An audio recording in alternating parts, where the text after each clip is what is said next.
Okay, good evening, everyone. I welcome every one of us to tonight's edition of Through It All. Through It All, we call everybody. How are you? I hope it's not too late to say Happy New Month. All right, so I welcome you to tonight's edition of Through It All. And my guest tonight, the summary of his story is just like that Genesis 40 50 verse 20.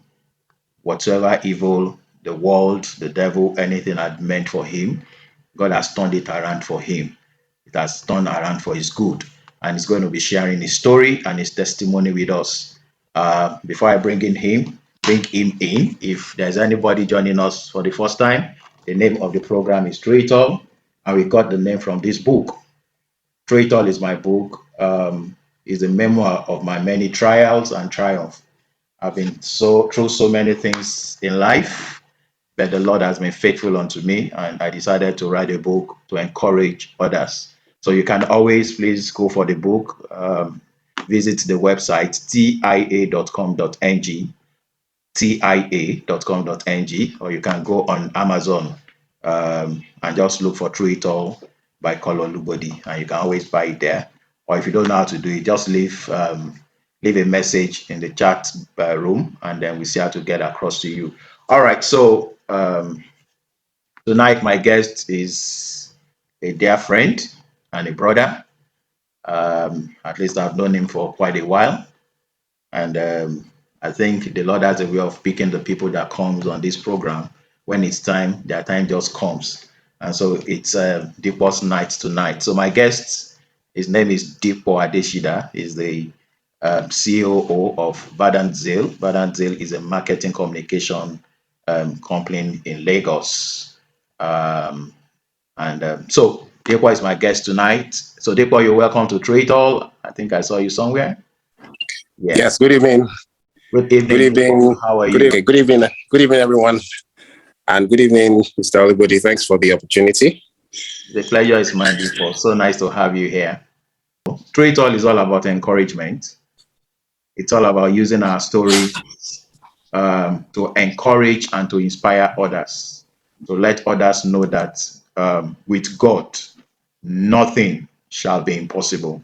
No matter what you've experienced in life, that is not the end of your life. It does not define your end. All right. So, Depo, I wanted to just briefly, I know we've shared your profile, but I want you to just briefly introduce yourself to our audience tonight. So, who is Dipo Adesida? Just briefly, and then after then, I will ask you to go into your story. Okay, thank you very much. My name is Dipo Adesida, and I am a marketing communications professional. So I've had most of my life in advertising, branding, and communications. I reckon myself to be what I call a creative. It's like a line across my face. So I'm a creative. I studied theatre arts from Obafemi Awolowo University, and my foray into advertising, started from there. I grew up in Kaduna, Okay. and that's also a major part of my story. So I'm going to be telling my story in bits today, part of which happened in the earlier part of my life, the first 18 years, and then the other parts which happened in the next 18 plus years. I'm over 40 now, so yeah. So in the next 18 plus years.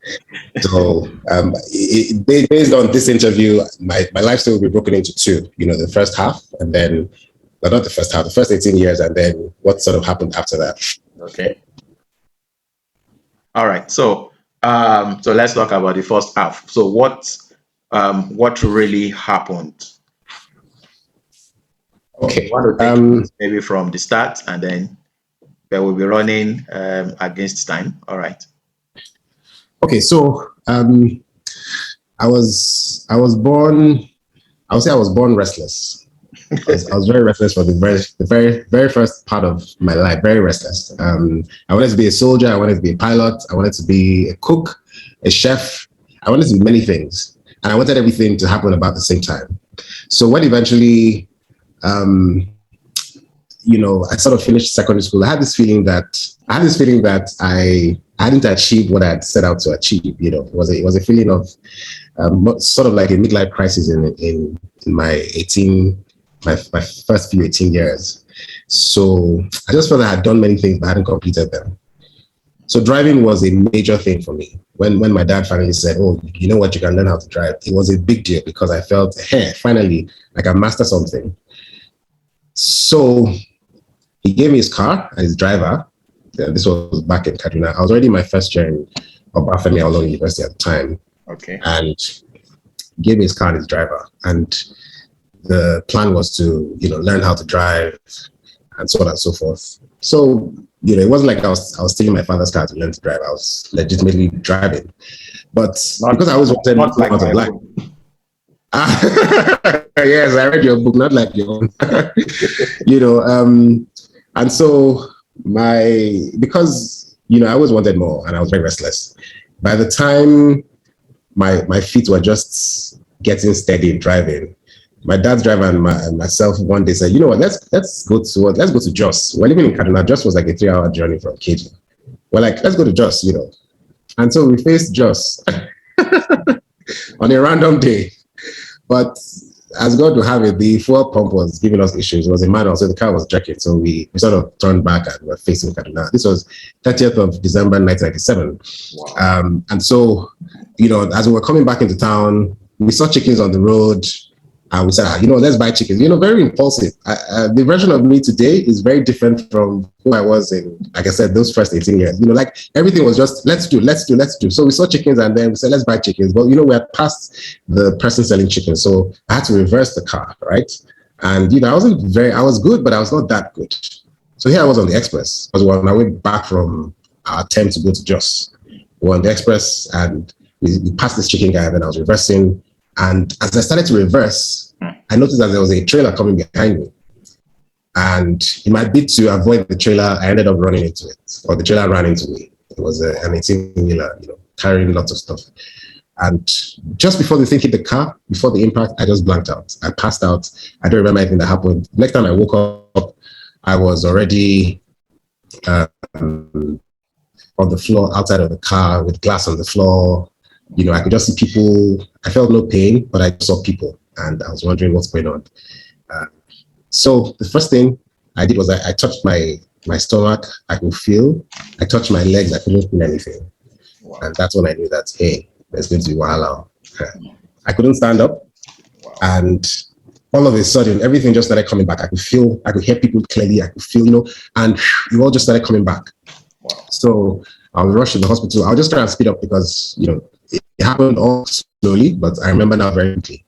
So anyway, I was said to have had paraplegia, which was I had lost sensation in the bottom part of my limbs, and my lower limb. So for 6 months, I was in that hospital. I was just lying down. I couldn't move. I couldn't get up from bed. I had to learn how to sit and then to walk and to stand. So by the time I came out of school, this guy who wanted to be a pilot, soldier, everything, was like learning how to walk all over again. So that was sort of how that experience happened that time. But it looked like the 6 months I spent in the hospital made me a different person, because by the time I came out, I was very quiet. I wasn't impulsive anymore. I used to say things that sounded wise, Today people look at me like, oh, you're a very cool guy. I'm like, if you met that version I'm a completely different person. It's almost like the process that a caterpillar, transformed into a butterfly. It was a complete transformation. I came out a different person. And sometimes I look back and I say, if this accident didn't happen, what would I really be like? It's hard to imagine because I really don't know. I don't know how my life would have turned out, really. I was saying that I'm only imagining the number of times you would have played the imaginary video of that day over and over again in your head, and some of the if onlys you would have been saying, if only we didn't decide to go to Jos, if only we didn't decide to turn back on the way to Jos, if only we didn't stop to buy chicken. Or how has it been in your mind? So surprisingly, Mr. Olubodi, it's actually the opposite. I Mm. don't think about it very much. And I'll be very honest with you. Um, in fact, I think it was 2005. 2005 was the first time in my life that while I was filling a form, there was a box for disability. And it took me a very long time to check that box. Because in my head, I was like, no, this is not me. Okay. Um, Maybe a bit of that impulsiveness still remains because even when the accident happened, I didn't think too deeply about it. To be honest, I wasn't sad, okay? I was angry, yes, that I wouldn't be able to move as quickly and do everything I wanted to do, but I wasn't I wasn't unhappy. I wasn't bitter. I was more angry that the things that I wanted to do I couldn't do. But I was just sort of making up things as we went because at some point I was the longest staying patient in the ward, so I started making fun of other patients as they would come. I would tell them, this guy, I would help the nurses to tell them, who was eating before their surgery, who was, So for me, that the 6 months I was an inmate in that place sort of became like a reality TV show, and everything that was just in my mind was just look, go back to, just get back to school, get back to school. So I didn't really internalize what happened so deeply that it became like a milestone in my life. Now, the milestone I remember more was more around how, you know, um, how I started to see life rather differently.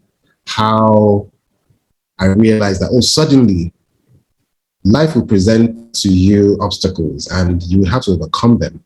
And I think before that time, I'd lived a very sheltered life. Like both my mother was a single son, my father was an accountant. I went to secondary school. I never failed an exam before, never repeated the class. So everything was just like going smooth. And then this thing just happened. So I think for the first time, it just sort of made me realize, okay, hold on, dude. This thing that has happened, why is it happening? What do we have to do about it? And how do we overcome it? And for me, I was just like, thinking, okay, so what do we do next? They say you cannot sit. Okay, so what do we do next? They say you can't walk. What are you going to do about it? And my mind was always on like the next thing that was going to happen and less about what had happened. And so because of that, I just sort of, God, have to mention the God factor because God gave me the grace to not to internalize it so much, not to signpost it as, this thing that has happened has just messed my whole life up and I'm in such a horrible state and blah, blah, blah. I must say though that I did attempt suicide once, but it's not for reasons that you may think. So, so because I had done first semester and half semester in IFE, right? When I was going back, I had missed 3 semesters already. But there's a way that I sort of arranged it in my head that I was only going to miss 1 year and not 2. But when I was now going back to school, they said there was a special hostel for students in school and that I could access the hostel. But I could only get the hostel if I had done my what they call hospital registration, health center registration. Yeah. And before I left school, I had not done it. So they now told me that I was going to be staying with the rest of the students in like our hall. I was like, no way, that's not going to happen. So I felt so bad. I wanted to, cut myself that day. But when I felt how our skin is very thick, I took the knife and I put the thing. I said, this thing cannot go easy. I said, no, I'm going to live through this experience and we'll get to the end of it. So I think God has given me the grace to sort of not hold on to things too deeply. I don't really play back the scenario. I think more around, like how I moved from not like lying down for 6 months to learning how to walk. I think more around some of the patients that died while I was in hospitalization. And I think about like the time I lost and how I believe I've gained it back. I think about things like, I'm married today. I have a child. Like some of the things that I probably thought would have been issues today that God has sort of seen me through. So that disability profile, I never really identified with it until 2005. I was going to America for a fellowship program and I had to check that box. And I told you, it took me a long time. I'm like, no, I don't want to do this thing. But eventually I agreed to do it. And when I got to America, I found out that, they don't treat you like differently. You're just a normal person. And I was very happy with that. I was very happy to, because I sort of lived my life normally without any, I don't ask for help. Don't give one face, like, help me. I don't do, or even most of the time they are conversations. I'm like, you know what? Let's just talk like human beings. Let's leave this disability thing, by the side. But I'm grateful, to be honest, because it's really God's grace that's given me that ability to just move on, not really, build a castle over the scenario. I'm thankful. I don't, like I said, I think I have one picture of the thing. I don't even know where it is because I'm like, it happened, we moved on. Okay. So yeah, that's it. All right. Maybe you are one of the fortunate ones. But I want to, basically, the program is beyond us. It's all about using our stories to encourage others. What happened to you maybe happened to somebody listening to this or somebody that's going to be watching this video after now. And the truth of it is that the person never pulled out of that condition. Some thought of the things that they would never be able to do in life again, and they just slipped into depression. You understand? And some actually went all the way and succeeded in committing suicide.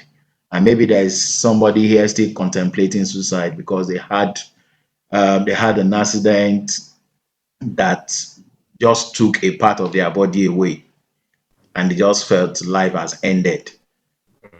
Uh, and then, of course, if you want to combine it to what somebody like me experienced, maybe you were fortunate. Incidentally, I was in Ife also, and I knew what it was moving around Ife. At times I will have an interview, a lecture at health sciences, and then Mm, the next one will be at BOC. And mm. in my own time, there was no Okada, there was no nothing. So I would need to trek from health sciences, Wow. and of course, I will have I have a lecture. The next, the next, what is it now? And so I Hour. have to trek. And by the time I'm getting to the other to BOC, they had gone like 30 minutes into the other lecture. You understand? Wow. Did you experience anything like that, Dipo? Yes, I did. And I'll tell you a funny story. So the first day I resumed in school after being away for about a year, 3 semesters, um, I took a bicycle back to school. So because I prepared that, I was going to, integrate back into campus and all that. I learned how to ride the bicycle at home in Kaduna. Okay. My brother and my mom took me to school. They, checked me into my hostel and all that. And then they left. So here I was. I practiced though. I practiced. As soon as I got on that bicycle, by PG Hall, guess what happened? I ended up in the gutter. I fell into the gutter the first day I tried to ride that bicycle. And that was the last day I ever rode that bicycle on campus. So as I fell, I realized that this plan is not going to work. So I just packed the bicycle aside. I said, okay, so how are we going to survive on this campus? Prior to then, I hadn't climbed an Okada after the accident. So I had to test it that day. I think the exhaust burnt my calf. Wow. But I said this Okada business is easier than this bicycle thing. The only problem was that I had not budgeted for Okada, so it meant running expenses that that I didn't have. So my survival mechanism was, you know what? Once I go leave my hostel in the morning, I wouldn't come back till evening. I had to do everything on campus for the whole day. So if I had a lecture at 8 and another one at 1 and another one at 6, and I was very much involved in campus fellowship too. Campus fellowship usually be in the evening, say like 7 to 9. That's it. So as I go at 8 to 7:30 in the morning, that's it till 9 or 10. That's when we're coming back. So I think sort of built in me very adaptive skills to just make things happen as we go. Like, okay, if we're here, fine. There weren't a lot of people with cars in our time. I mean, I had a few friends, but sometimes someone will say they're going to give you a ride, then they end up carrying you to everywhere they want to go and not where you want to go. So I was like, no, let's not do this. I'm comfortable in my own. Once in a while, I would walk around, but it was always too stressful. I'll start sweating. So most times, except we had lectures in, fortunately for us, most of our lectures were around Okay. so I didn't have to do a lot of walking around. But in the evenings, like going for fellowship, I would usually just walk leisurely. Sometimes I would see a well-meaning person that would escort me. But I found out that most of the time, people would just walk with me, like, friends, and just like, let's go now. And then we'll be strolling, and they'll be nice enough to match my pace, So we'll just kind of stroll to the next place, and we'll be there. Stroll to the next place, I'll be there. Once in a while, if I'm tired, I'll just kind of chill. But God raised helpers in my case. And the strain wasn't so much because it wasn't like I went to school with a lot of money, but this strain was not overbearing. And I think maybe because I was so tired of staying at home that this school or this option of going back to school just had to work. Like there was nothing else to go back home to do. Home was where I recovered. School was where I had to make progress. So everything that looked like an inconvenience for me was just like, you know what, don't worry, it'll just be for a while. And yeah, depressing thoughts once in a while, but they were usually more about missed opportunities. Like I would feel if everything was okay, this thing would have happened, and even after leaving school, it happened to me a few times while I was working. I remember one time in Port Harcourt, we were doing something for the River State governor at the time, and the commissioner for information, she just came to our waiting room and said, "Oh yeah, let's go." And I was working with two Caucasians. It was a crew of 4, and those guys just got up, carried their camera and all their gear, and started moving. And here I was trying to catch up with them, So I was in my head, I was running, right? But I tripped and I fell, and I fell like this. Up till now, this finger still hurts me a lot. Wow! And I fell, and nobody even looked back to say, wow. "Oh boy, where's the apple?" So I got up by myself, I dusted myself, and I continued walking. But that day, I made up my mind that what. Any day I reach that place, that's when I get there. If it takes me 10 hours, I'm not going to rush for anybody. So this, say like they're closing something, I'm like, you know what? I'm not going to rush. I'll do my bits. I'll get up early. I will drive to the closest point. I will do everything I need to do. But to say I'm rushing to meet an appointment by trying to physically walk there, it ain't gonna happen. Whoever it is, that person will wait for me, or another opportunity presents itself. So over time, I also learned how to pace myself. Typically, I'm hardly ever late for meetings. Hardly ever. If there's a meeting at any time, I make sure I'm there early. I've only missed my flight once, and I've been flying for probably 17 years. And that day was a client that caused it. And in fact, just to brag small, I was already on the tarmac when they were rolling up the staircase. So it wasn't like I was late, like the client delayed us. And also I make sure I'm everywhere on time. I don't like to make excuses for myself. So I'm sorry. I don't even like that word, like sorry. So I like to position myself as somebody who is efficient, somebody who is independent, somebody who is effective, and so on and so forth. But I'll also tell you another story. And this happened while I was recovering. So I told you I was angry, but not necessarily sad. I was angry with God because I felt like I was betrayed at some point. Because when this accident happened, we were fasting in our church. It was a 3-day fast. And the accident happened on day 2 of the fast. So I was like, oh God, how about somebody's even fasting and waiting on you? You just trick the person like this. It's not good now. It's not good. So while I was at home in recovery, of course, I wasn't going to church, not because I couldn't go to church, but I was like, you people just go, I'll be home. And in my mind, I was like, no, God, you didn't do well.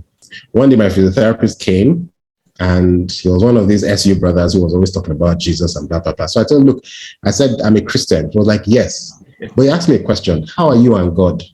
And, that day, I broke down, I started crying. I was the kind of cry that your shoulder would be doing, like I was seriously crying.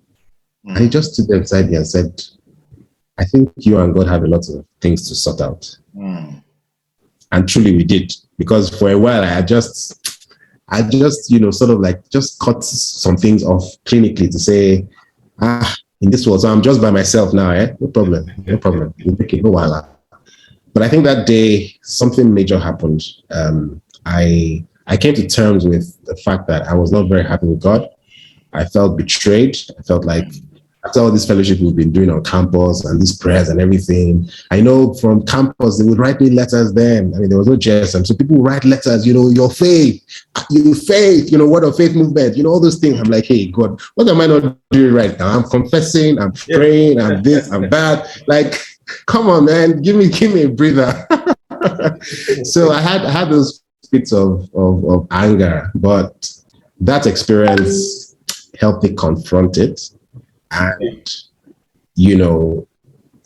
I came back into a place of having trust in God again and allowing him to work his will through my situation.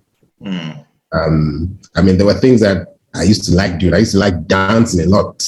I used to like trekking. I used to trek. Oh God, I used to trek. Most of those things I couldn't do anymore. But I also found out that because of my being mostly stationary, other things like reading, other things like being able to listen, other things like being observant, started becoming more, developed skills. The ability to be patient. I remember one time I was looking for a job. I waited 8 hours just for an interview. In fact, they forgot me at the reception. I was there. I didn't even eat. I was there at 8 a.m. They called me at 4 p.m. Oh, you're still here? Oh, we're sorry. As far as I was concerned, all those days were just like reliving my days on campus when I would go out in the morning and come back late at night. So It wasn't really a big deal. And so these days, sometimes when I have to wait for something, I guess it's sort of just tapping into that reserve of the experiences that I've been through. And I'm just grateful. I really don't like that I'm using a lot of I, but I think it might be ministering to somebody today. Yeah. That you might feel things are not going your way. You might feel you had your life all planned out, and then something just happened and totally took you off course. But God is the master architect. He understands timestamps. He understands his ultimate purpose. He understands his will. He understands that you also have a will, but he knows that it is better if you submit your will to his. So truly, I would say the second half has been more adventurous than the first. Wow. In the first half, it was a lot of impulse. Just, let's go. Just, we do. In the second half, I've seen God line up opportunities for me that have, I would say, waited for me. That if things may have been otherwise, those opportunities may not have happened. Exactly. 2008, the first time I traveled to America, that was when Obama was campaigning for president. I was so into the Obama campaign. My elder brother took me to his house at Springfield. I was like, I want to meet Obama. Of course, who am I now? Some random Nigerian guy meeting Obama. It was just, but 2015, I applied for this, fellowship program in America. It was sponsored by the Obama administration. That's the one I was telling you about, checking my disability profile. And I met Obama, shook his hand. I was not part of a huge crowd. It was just a select group of people. Yeah, I know those things. So when I look back and I think, how could this even have happened? Like, how? How? It's the hand of God. It's his grand design of things. And it happens when we're yielded to him. I've learned to yield many things.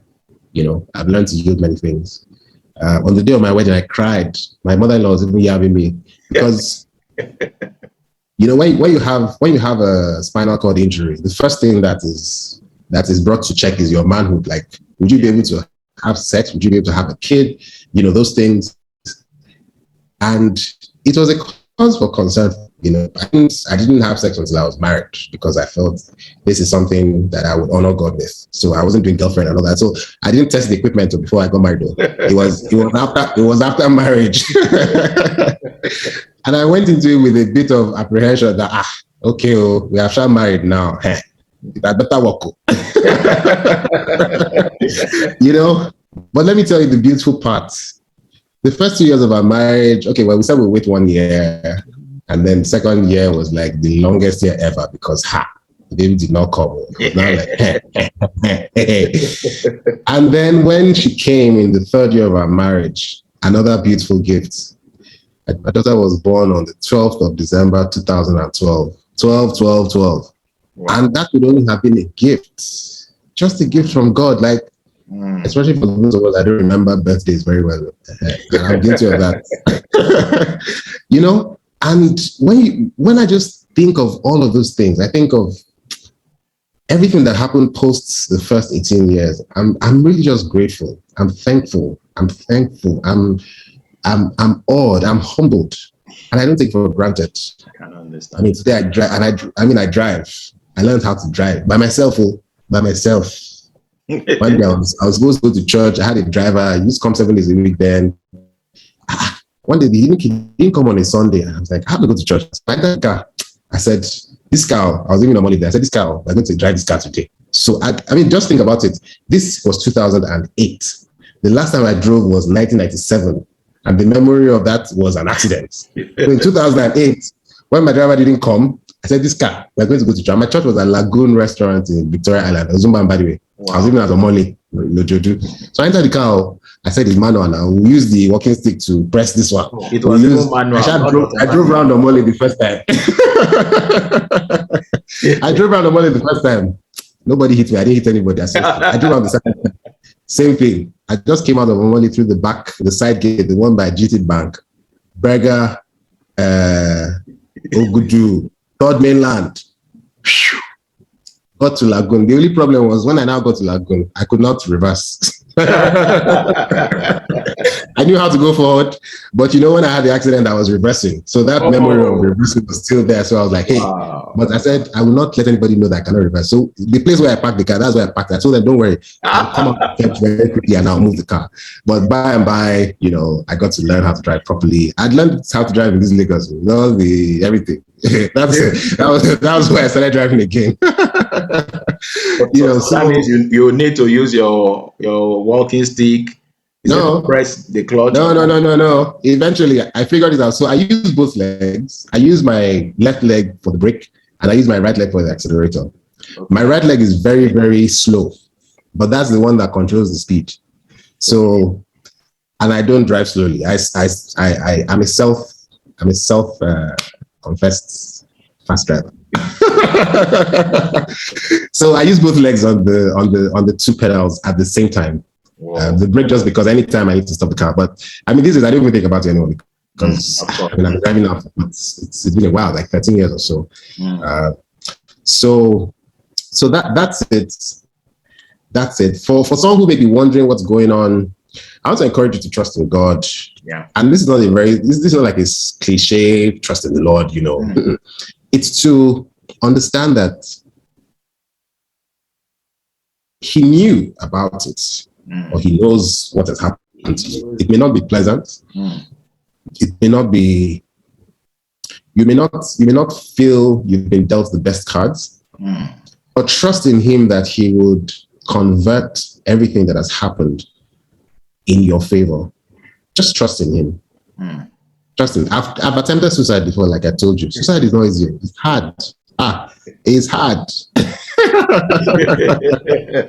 It's very difficult. I may think of, and I just think about all of the opportunities that wouldn't have happened. It's difficult. One last story before, I know you will have one or two more questions. Okay. It's my romance with America as a country, right? The first time I ever traveled to America, I was on a green passport. I'd never gone even to Ghana. Right? My brother just invited me for the holidays, and I went to the embassy as a novice. That is, I didn't even take a bank statement. I just went, like on a whim of faith. I just went. In fact, Dr. Tunji Oligbodi was even asking that, why not go to UK first now so that your passport? I didn't have Shingba on my passport. I just went and they gave it to me. I got my passport first time in 2008. Second time was 2015. And that one, in fact, that day when we were processing for the fellowship thing, the embassy was empty. It was just those of us going from Nigeria. We were 25. And it was like a circus because they just said, this is a formality. We're just going to ask you a few questions. It doesn't really matter whether you answer them or not. And that's how I'm telling you, that's how they collected our passports and they stamped them and I think they gave us back the next day. One of the next times I went to renew my visas, right? I was invited to come and speak at a conference. And the opening on the portal, let's assume the event was supposed to be April, right? My visa had expired, so I needed to renew. The opening on the portal was maybe like June. And I needed to be in America in April, I think April 18th. So there was nothing. There was no way I could get that visa. And then the person inviting me just said, don't worry, we'll fix it up. And this was how I went to when the process matured. They said, can you tell us a date that's convenient for you? And I gave them the date. And then they sent me a letter. They said, when you get to the embassy, just present this letter. That day I got to the embassy.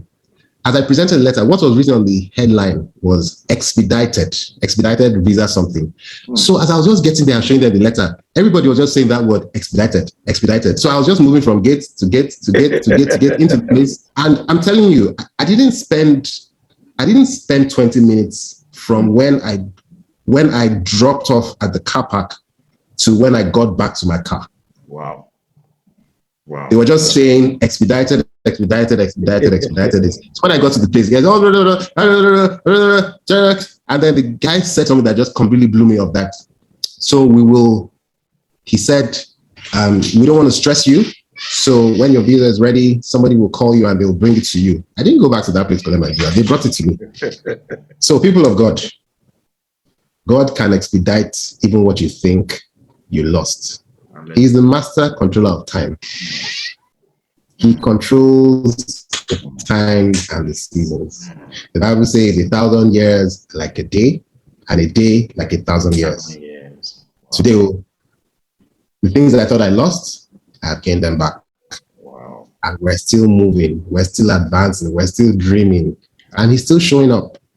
So I don't have a sense of loss at all. Once in a while, my daughter will say, Daddy, what's she'll seize my cane. You do a shut up. You're healed in Jesus' name. I say, hey, come back to this matter. But I don't have a sense of betrayal anymore. I don't have a sense that God has left me hanging and he's not there for me. I'm convinced that my Father has my interest, that my Father has got my back. And I want to encourage you today, God has got your back. He will never leave you. He can expedite things. Yes, you may have lost time, but when he says this matter, we're going to expedite it. Let me do like a typical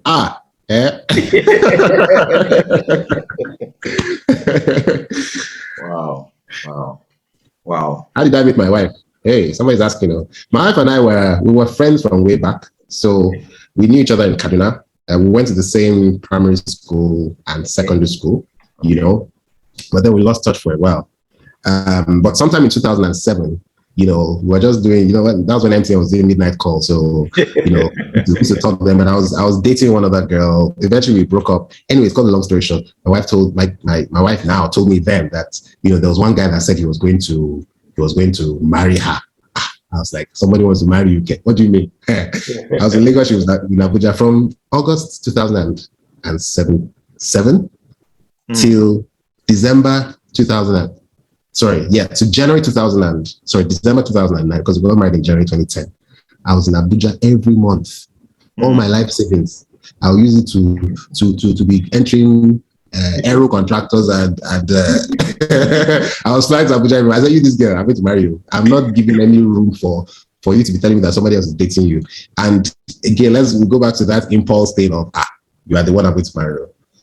Happy her to today that she never told me yes, but Asha said you are the one I'm going to marry.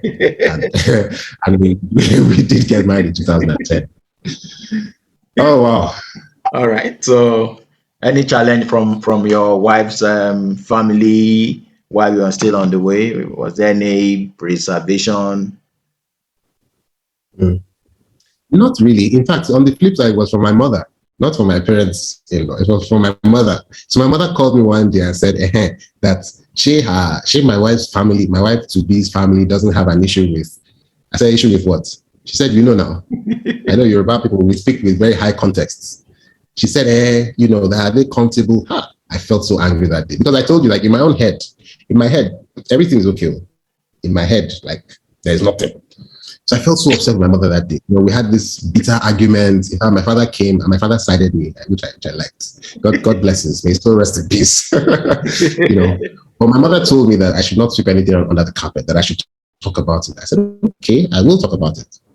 So I spoke to my wife. She was my girlfriend at the time. She said, I know you now. Like she didn't have an issue with it. She didn't seem to have an issue with it. Which it wasn't surprising because I didn't have an issue with it. So I didn't expect her to have an issue. Maybe I was projecting my having no issue with it to her.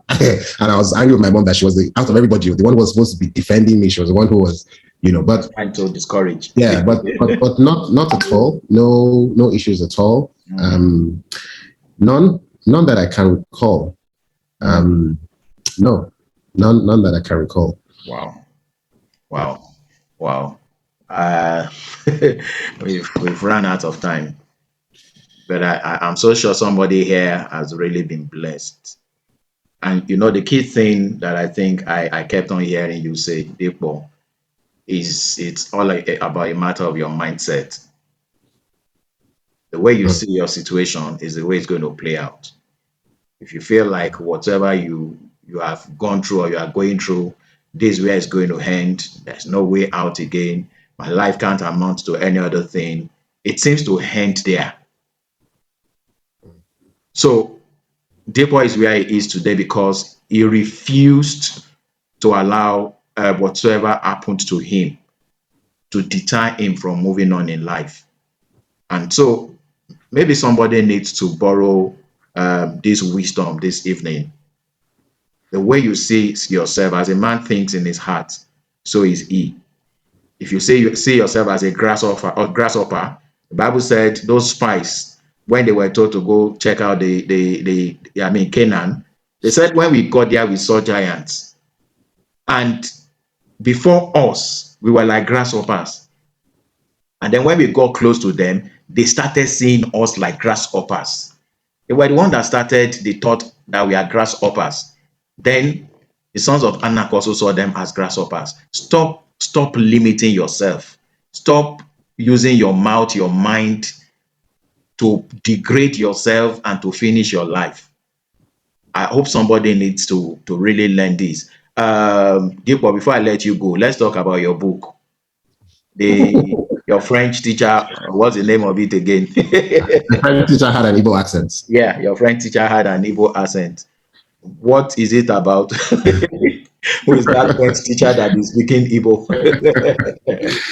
Okay, so I can see it coming from Olajide Bello in the comment section talking about was there anything or word of assurance from God that helped me focus on my life's purpose?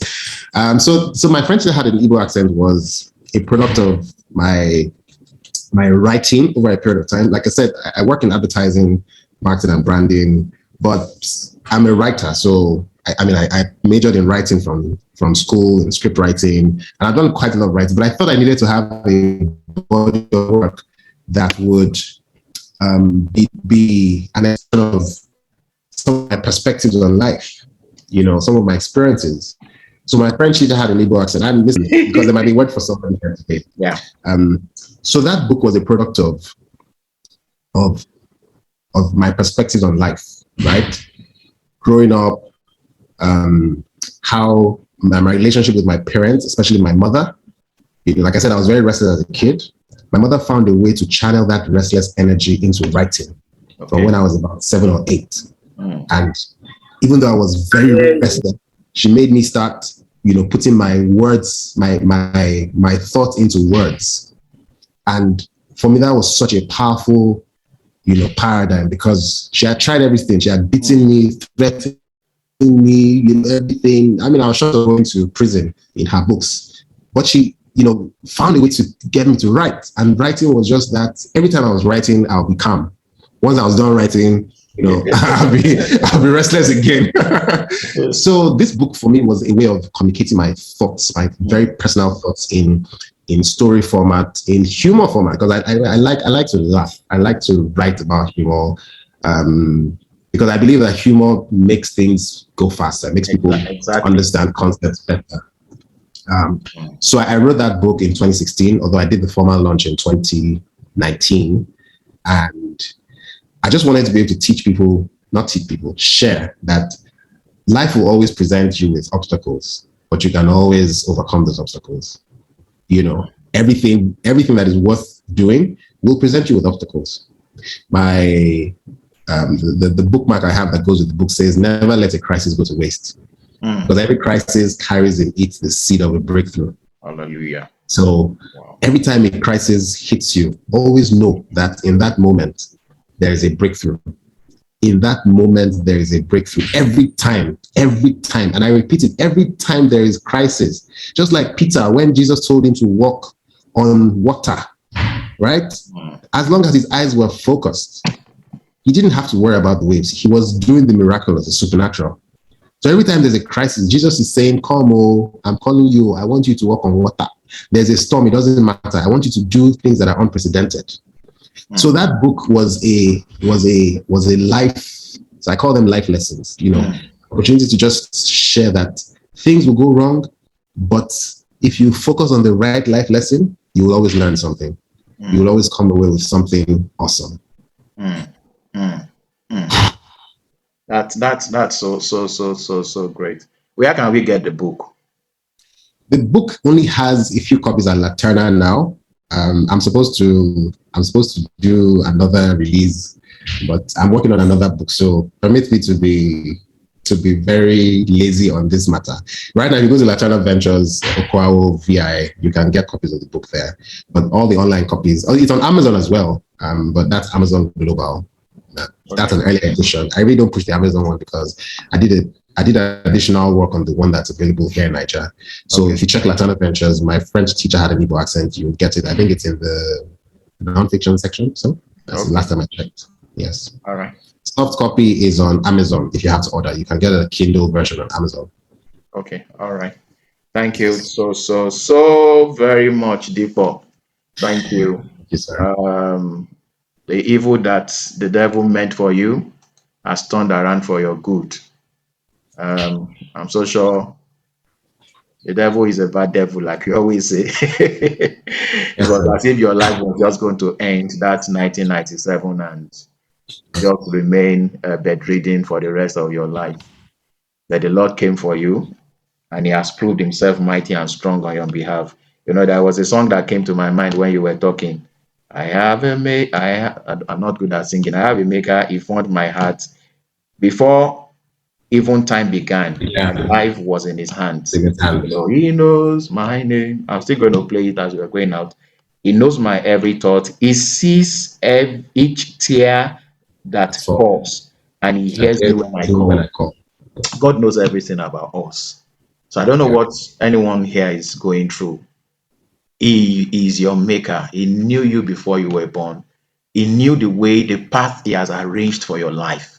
And most times his ways are not always our ways. His ways, his thoughts, his plans are never the way we want it. But the end results are always far better than if we had planned our lives by ourselves. And that's just the summary of the life of Dipo. And Dipo, I really appreciate your coming on through it all today. Thank you so much. Incidentally, I think I just knew part of your story, but now I have a new improved version of what I knew before. And the Lord will continue to strengthen you. So thank you everyone for joining us. And then of course through it all is there. Visit tia.com.ng and you can order for the book or go to Roving Height website. You can get through it all there and amazon.com. Just search for Through It All by Kololubodi and you will get it. I appreciate everyone. So please let's meet again next Thursday, 8 p.m. for another edition of True It All. Thank you, everyone. Have a blessed evening. Bye.